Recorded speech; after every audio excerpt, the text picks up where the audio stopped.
Hello everyone, good morning সবাইকে। সবাই কেমন আছো? আশা রাখছি অনেক ভালো আছো। আমিও মোটামুটি বেশ ভালোই আছি। তো আজকে হচ্ছে শ্রাবণ মাসের চতুর্থ সোমবার। তো আমি বাবা মহাদেবের মাথায় জল ঢালার জন্য একদম রেডি হয়ে গেছি। লাল পাড় শাড়ি পরে, গয়না পরে একদম সুন্দর করে সেজে নিয়েছি। এখন যাব আমি বাবা মহাদেবের মাথায় জল ঢালতে। কোথাও যাব না, বাড়িতেই আমার বাবা মহাদেব আসেন, সেখানেই কিন্তু আমি জল ঢালবো। তো চলো বাবা মহাদেবের মাথায় জল ঢালি আর ঠাকুরের কাছে কামনা করি যেন সবাই খুব ভালো থাকে, সুস্থ থাকে।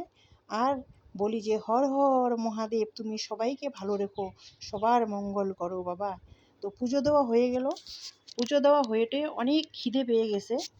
তারপরে ভাবলাম যে না, আগে কয়েকটা আম কেটে নিই, আজকে আর চা ফা কিছু খাবো না। তো কয়েকটা আম কেটে নিলাম, নিয়ে চিড়া মুড়ি আম দিয়ে খেয়ে নিলাম। খেয়ে টেয়ে তারপর লেগে পড়লাম রান্নার কাজে। তো এই যে আসে মিনি পাঁপড়, ছোট ছোট পাঁপড়গুলো দেখাইছি তোমাদেরকে, আগেও দেখিয়েছি। একদম ছোট ছোট, কিন্তু খুব টেস্টি। পাঁপড় ভেজে নেব, আর এই যে আলু ভাজা করে নেব। আর এই যে দেখো লঙ্কাগুলো আমাদের বাড়ির গাছের একদম চেরি ফলের মতো লাল টুকটুকা। তারপর এই যে দেখো পাঁপড়টা, মিনি পাঁপড়টা ভেজে নিলাম, তোমাদের দেখিয়েছি আমি আগেই।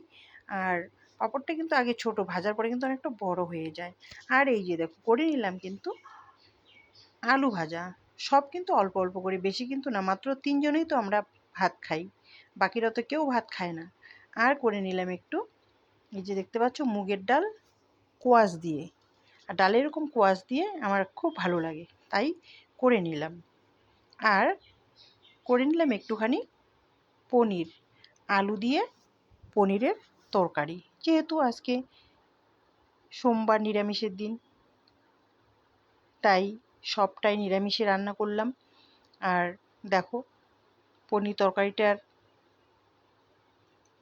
সাথে একটু টমেটো দিয়েছি আর একটু কাসুরি পাতা, তাতে কিন্তু বেশ সুন্দর হয়েছে কালারটা। এই যে দেখো আমি এবার নামিয়ে নিলাম, দেখতে পাচ্ছ বন্ধুরা। তো রান্না বান্না আমার প্রায় কমপ্লিট হয়ে গেছে। আর বর যাবে আজকে একটু তাড়াতাড়ি করে ডিউটিতে, সেজন্যই খুব তাড়াহুড়ার মধ্যে আসি আজকে। আর সুন্দর করে তোমাদেরকে থালায় সাজিয়ে রেডি করে দেখাতে পারলাম না আজকে, খুব তাড়াতাড়ি করে করলাম।